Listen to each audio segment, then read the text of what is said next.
Welcome to another edition of Lying on the Beach. I'm Steve Greenberg with Lois Whitman-Hess.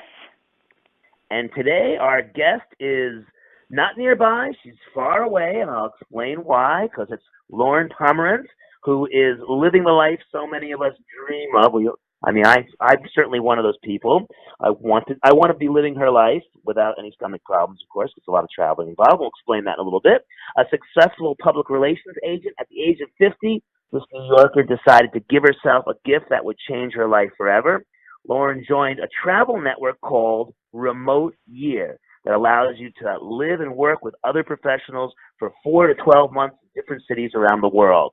Loren is about 20 years older than most of the other Remote Year participants, but that didn't stop her. Loren is joining us today from Stockholm, Sweden. Loren, welcome to Lying on the Beach, or should I say Välkommen? Is that Kolman? Is that how you say welcome in Swedish? Something like that. You know what? I'm going with it. Sure. Okay. Thank you so much for having me. This is so exciting. Thanks again for having me. We have a million questions. First off, I'm going to have to ask the obvious thing. Do you feel like a fish out of water? I mean, you're surrounded by so many younger participants. It's you, and you're in another country. Is it just a feeling of constantly being uncomfortable, or are you comfortable with it? Or kind of tell us how it feels to be in the situation and ongoing. Yeah, absolutely.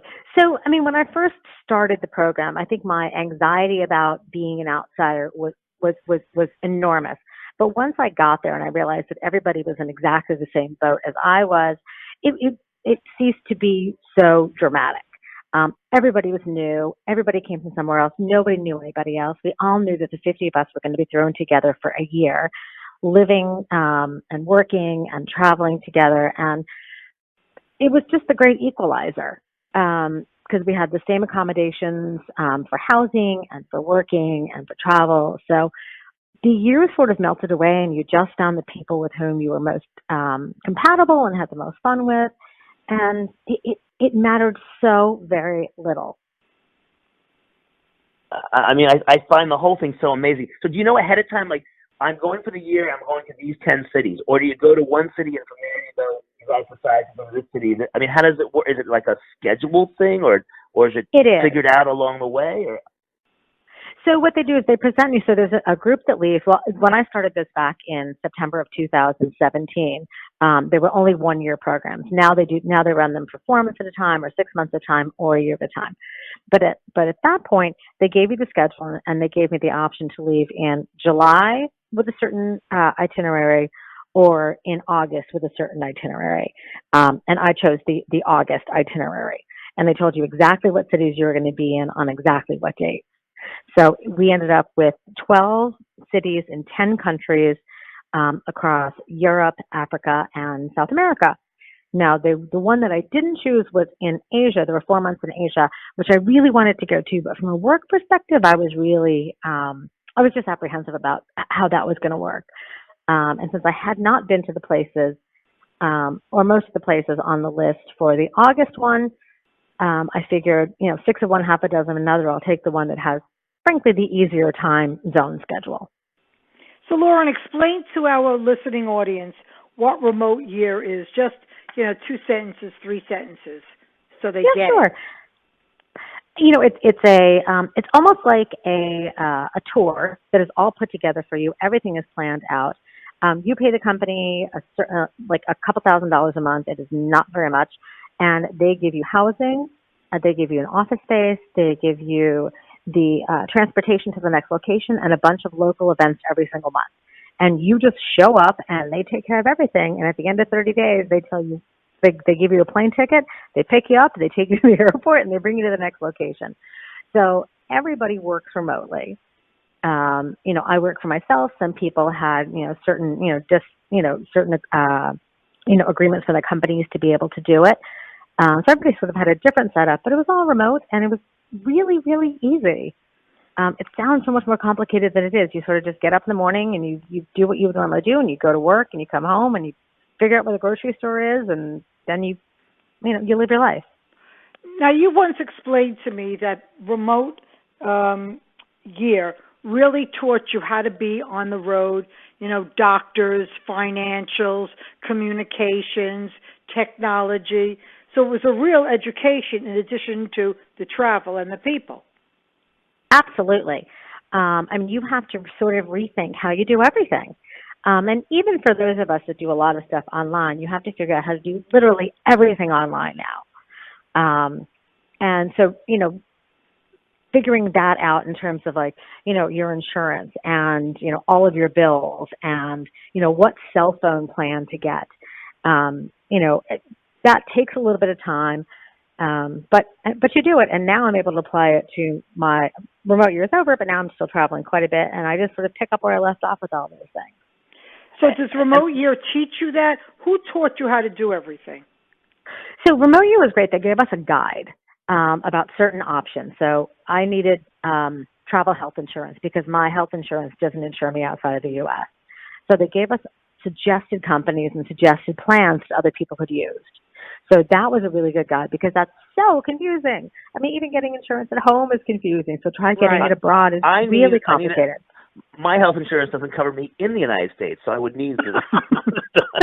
That's a whole other podcast. Go on. Oh, I hear ya. Seriously, my travel health insurance was the equivalent of 2.5 months of my U.S.-based health insurance, and it covered me for an entire year. It's amazing. It's amazing. So I ended up. I'm sorry, the accommodations. I'm interrupting. I'm sorry. The accommodations, because you mentioned them just like accommodations. Are they staying in other people's homes? Are they hotels? Are they youth hostels? What do they call what you're living in? Is it like an apartment? Is it like a hotel room? Apartments. Yep, they're essentially Airbnbs. They get a group rate on all these places, so you almost always have a roommate or two. But everybody always has their own bedroom. Most of the time, your own bathroom and a shared living room, shared kitchen. They're just nice apartments. In some places they're better than others, and in certain places, some people's apartments are better than other people's apartments. But yeah, they're standard apartments with all the things that you need to live for the month. So did you have internet in each place you stayed around the clock, and was it clean? Yes. So what they guarantee you, so we have a co-working space in every city because obviously half of this program is being able to work abroad. So the guarantee is that there's, really good working high-speed internet at the workspace and at least adequate internet connection in your apartment to be able to do emails. Whether you can stream, sometimes it works, sometimes it doesn't, but you can always do the bare minimum from your apartment. But the office is open 24/7, so that because people work all crazy hours, depending where you are in the world. For me, I could make my schedule, a lot of what I needed it to be the way it works for me. But for a lot of people, they had to log on whatever 9 a.m. was in whatever country they're from. So some people are going to work at 9 o'clock at night. Some are going to work at 3 in the morning, to make their Monday morning meetings. So there's always that available at the workspace. Were people stressed out about that? I think in the beginning, because it's so unusual. And I think the older you were, the more stressed you were about it. The recently out of college kids, I think, had an easier time because they're used to pulling all-nighters. For some of the older folks, it's been a long time since we were doing that. Yeah, but if you travel, you know how to do it. You understand the concept, and you know that it'll get done. And the fact that your night is our day, and our day, is your night, also helps with the shifting of hours. Yeah, it just takes getting used to. For me, I've been out of college quite a while, so the idea of going to work and starting to do something at 10 o'clock at night took some training. And I had to do it just not all that often, but every time I did, I'm like, okay, this is how I do. Just pretend it's 1988 and I have a paper due tomorrow. Right. So. And I'm going back to the accommodations again because I'm still wrapping my head around. So let's say Sure. you go to this room and this little apartment they've given you, and you don't like it or it's really bad. Can you change it? Can you complain to somebody, or that you're stuck with there for a month? Or how does that work if things aren't as you wanted them?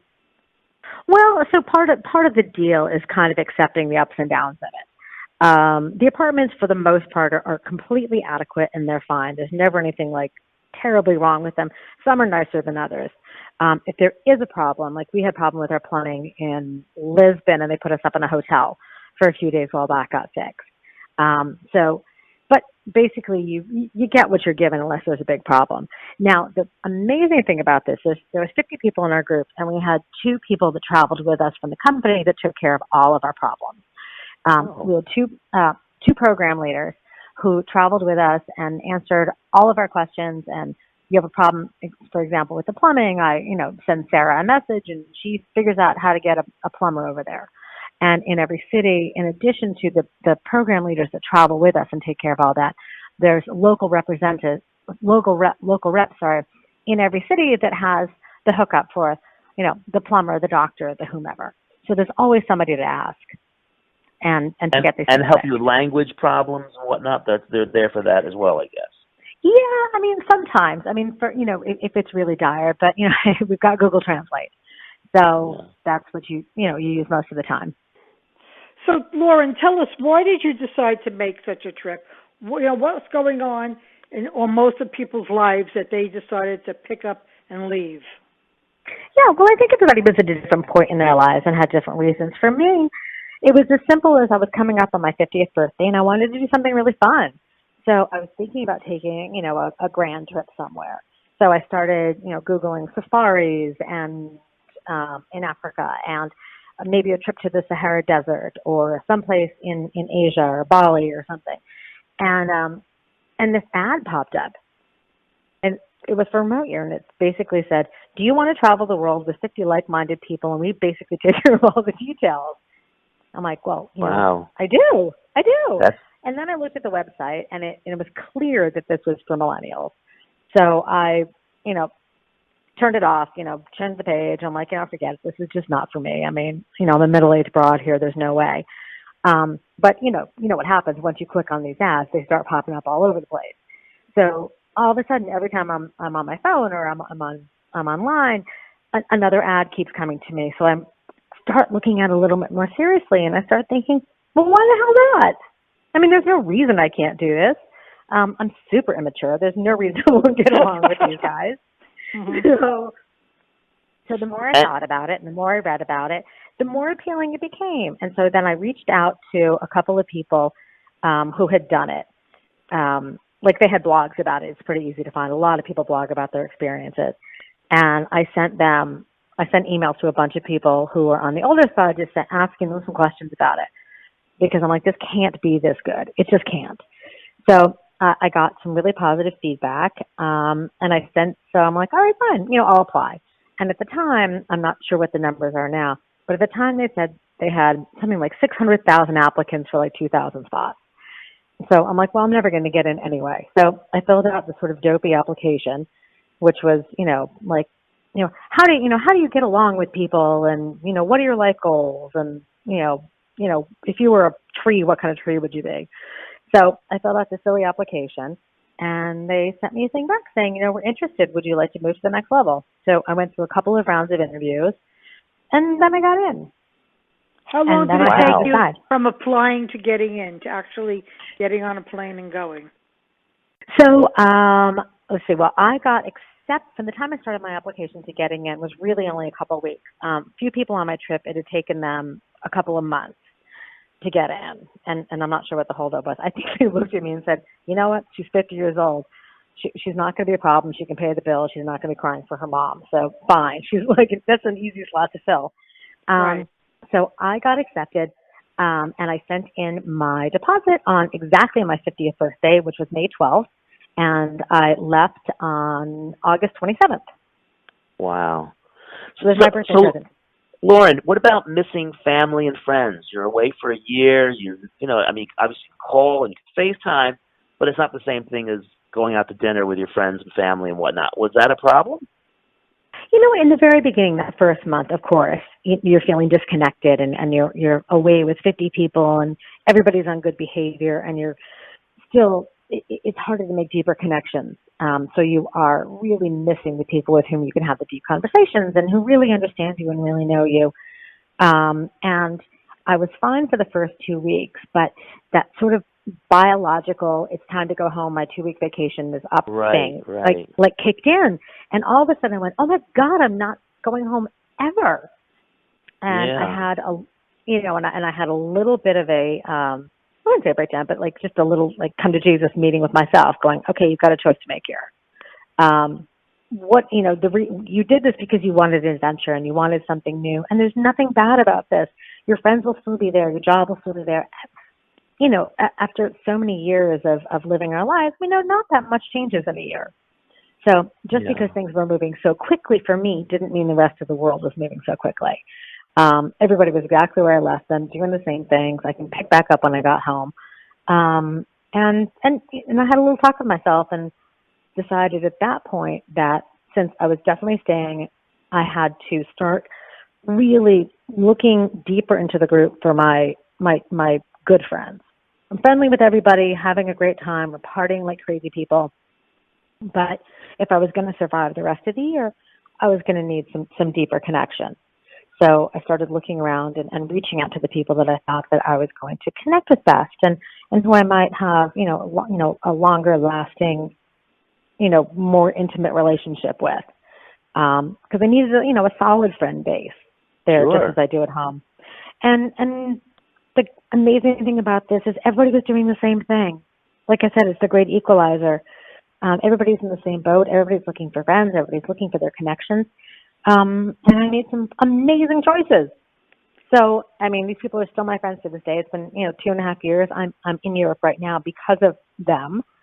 And in terms of keeping in touch with people at home, you know how it goes. At a certain age, and I'm not married, and most people are, they're involved with their families and their kids, and you don't see people all that often anyway. So, sure, do I miss monthly dinners with my friends or whatever?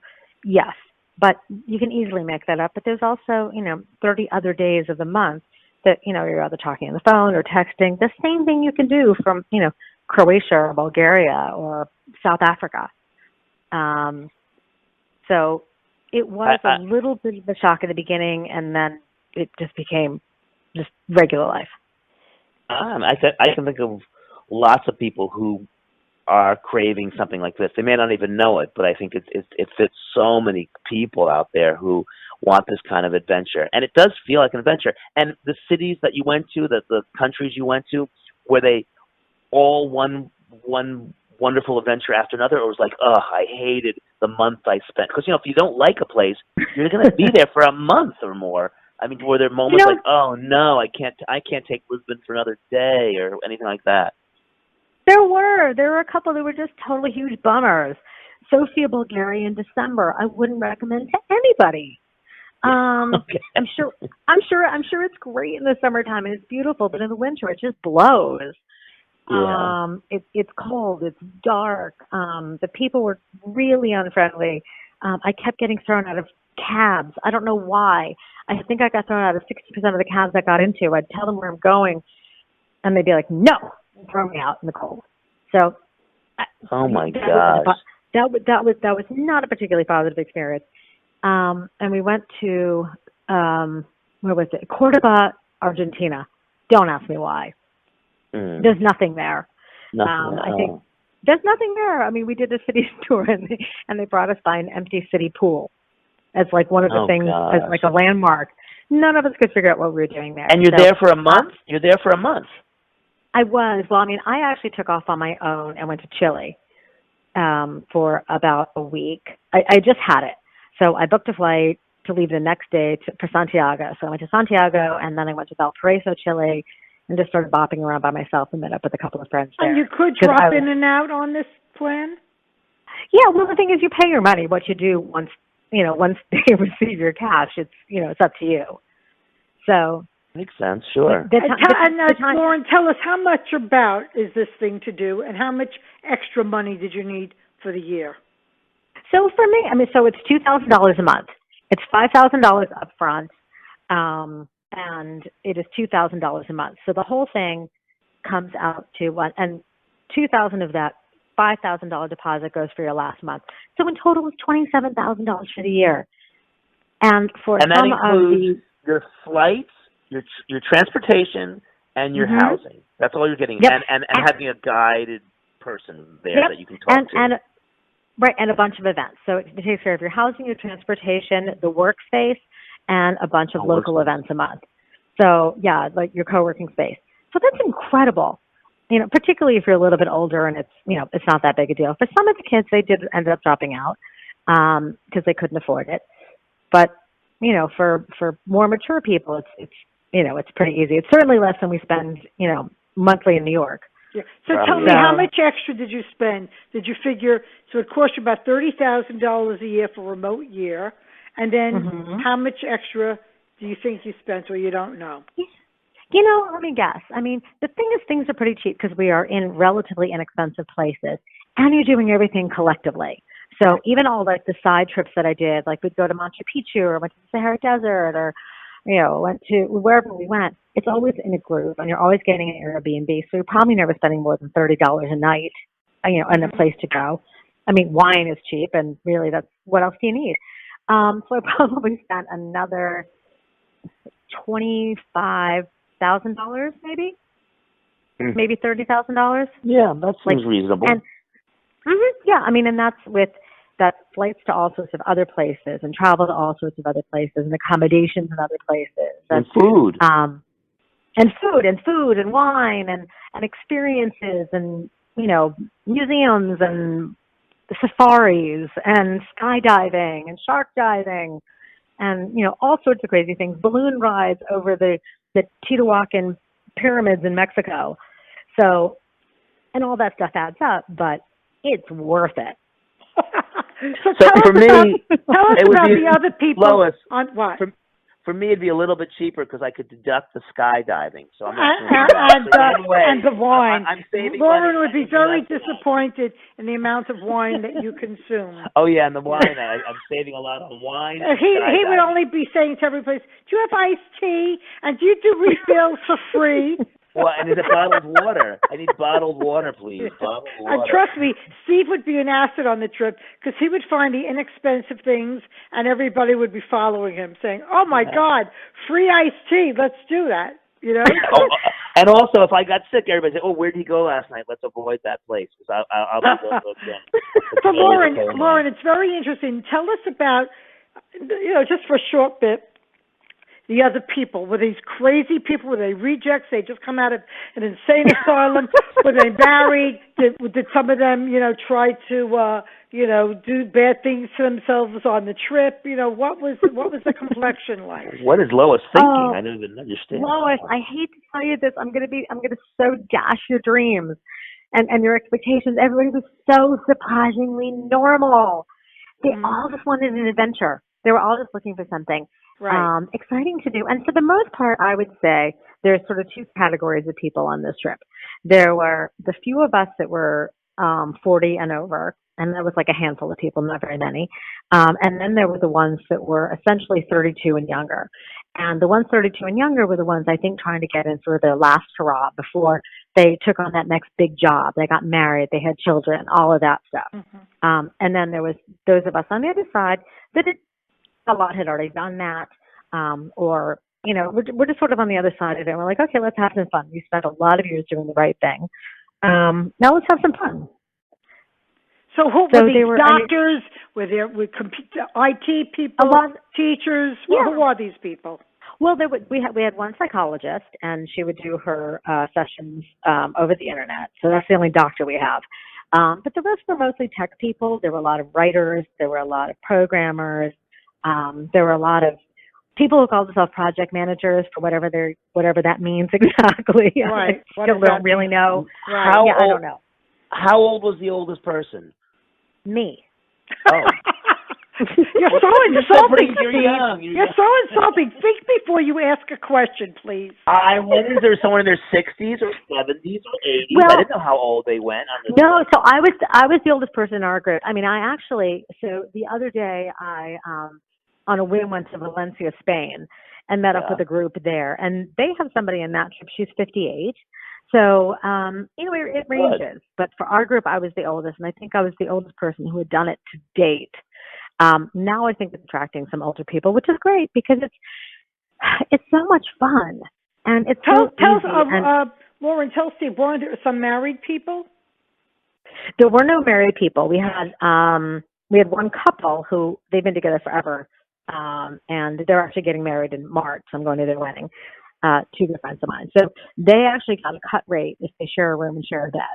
So they don't have to pay as much. What was the ratio of men to women, or women to men, however you want to say the ratio? Our group was probably 60% women, 40% men. The group I just met up with in Valencia, though, it was, I think there were 20 women and 4 men. So ours was much more even. So you think that there's always going to be more women than men? Do you think? I kind of think so. I mean, just in terms of the examples that I've seen, I couldn't tell you why, but that's anecdotally that's what it says. So they give you that, yeah. And you mentioned some of the bad places you went to that you just listed off. Do you think this company will take that into consideration and maybe take it off the following year, or this is just what they do, and they're going to continue going to wherever they go? Nope, they've already taken them off. So at the end of every month, we fill out a big survey, about what we thought about the place, from accommodations to the food to what we thought the culture was like, and how we felt about it. And so they augment the schedules and the itinerary based on that. So they've made a lot of changes since then. And all the places we collectively didn't like, they're not going to anymore. So, Loren, I want our audience also to understand before we wrap up, and we're getting very close to that. Why are you on the road again? You came home. You're home in New York City, where most people around the world want to live. You're in a fabulous location. You've got a great job, great family, great friends. How did you, what was going on? Without getting too personal, what was going on that you just said, I'm on, goodbye, I'm going, I know what I'm doing? Honestly, it was a reunion of my remote year group. We'd been done for a year, and we were planning a 1-year reunion, and it was going to be in Mallorca, Spain. And so from there, I decided, and a bunch of other people did as well, if I'm going to be coming to Europe, I'm not going to go just for 4 days. So then I just started adding on and adding on and adding on and adding on both ends of the trip. So now I've been gone almost 2 months, which was supposed to originally be 5 days. But I now have friends all over the world, and so I've just been bopping around seeing all of them and doing some of it on my own and then seeing other friends. And it's just so easy once you're here, and you realize that it's pretty simple to do. So, are you meeting up with other groups, not just your friends, but other remote year groups, or what are you doing? I did when I went to Valencia, Spain. Mm-hmm. And I called the leader from my group, and I said, who's leaving Valencia, and can you put me in touch? And 2 hours later, they'd invited me to an event that night. So I met a whole bunch of those people, and it's just like being in a different chapter of the same club. Mm-hmm. And everybody understands why you're doing it. It's a very varied group of people, just like ours was. But they all get why you're there, and everybody's got stories to tell. And then I left them in Valencia and went to Cordoba by myself for a few days. And then I met up with them again in Sevilla for a few days. And we went to dinner and went to a flamenco show. It was really, really fun.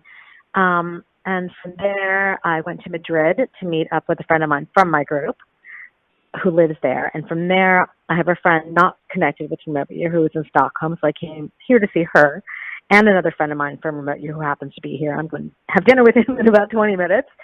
And then another friend from Remote Year, she lives in Germany, but she's got a long weekend, so we're meeting on Thursday in Brussels.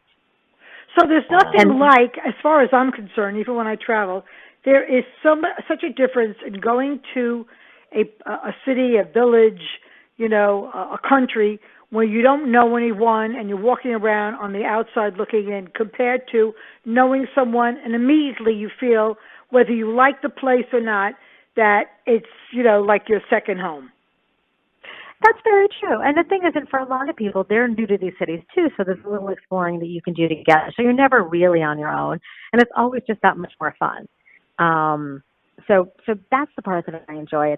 I like the locations and I like the travel and it's all excitement, but really it's seeing my friends and having new experiences together in new places is what really excites me. Fabulous. And I have to ask, luckily I get to do that. and I have to ask though, you got how many people on the trip? How many in the group? In the initial group, There- about 40. 50. 50. Okay, you've got all of these people. Is there any drama, like fight for these two can't talk to each other? I mean, I can't imagine there not being drama. I mean, like a dorm always has drama. There's no, with all these people being forced to travel together. It seems like a great reality show. Any drama that happens between the people, or is it all like yes. peaches and cream? No. The very first week, it's like, well, who hooked up with whom? And then, who likes whom? I mean, it's like freshman year of college all over again, or summer camp. I mean, like the very, very first night, I remember this one guy I was talking to, who I'd met on the plane actually, and he turns to me, and I mean, I've known him like 3 hours. He's like, okay, which one of these guys do you think is my greatest competition for the hot girl? I'm like, here we go. Okay, good. I'm here glad. We That go. Makes me feel good. That yeah. it's like reality television. Good. Oh yeah. So I mean, there's a lot of partying. There's a lot of hooking up. And there's like, the swapping and who's crying in my bed over this one, and because I'm a little bit of a dorm mom, and so I'm like, all right, who wants to talk now? Like, it's great. okay, honey. And it's very cute and it's very fun. And I mean, not for those that got their heart broken at the time, but I'd say by about the 6-month mark, it became such a family, and everybody became so like sibling like that died down enormously. And people are like, ew, that person's like my brother. I would never go near them. And I'm sure there were dramas there's dramas that nobody told old Auntie Loren about. But that's fine with me. So, but you have to go on these trips. Look, Steve and I do a lot of these inexpensive tours around the world. I'm surprised at some of his questions. You have to go with an attitude that you're on a trip. You're meeting people. You don't care who they really are. You just want to have a good time. You want them to behave and be accommodating, when you're with each other. I'm sure every single person, there was a redeeming quality or something interesting. Someone's father was an astronaut. Another's mother was a writer. Another person was Olympic champion. There had to be enough that you felt very special all year long. I'm sure of it, because that's just the way the world goes.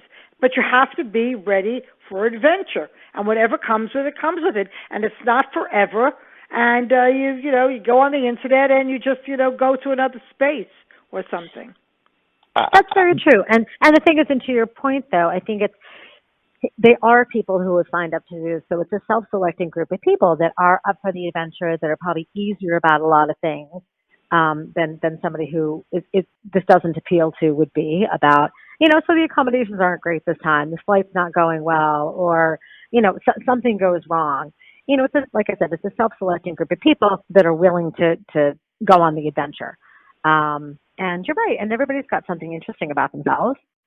And, it's just a matter of talking to them all. And over the course of a year, you get a really good chance to get to know a lot of people. I wouldn't know any of these people, well, with the exception of one, who I can't believe I didn't know. She and I lived 10 blocks from each other in New York. We work in the same business. We have the same contacts. We know all the same people. The idea that we didn't know each other is astounding to me. That's amazing. Yeah, it's amazing.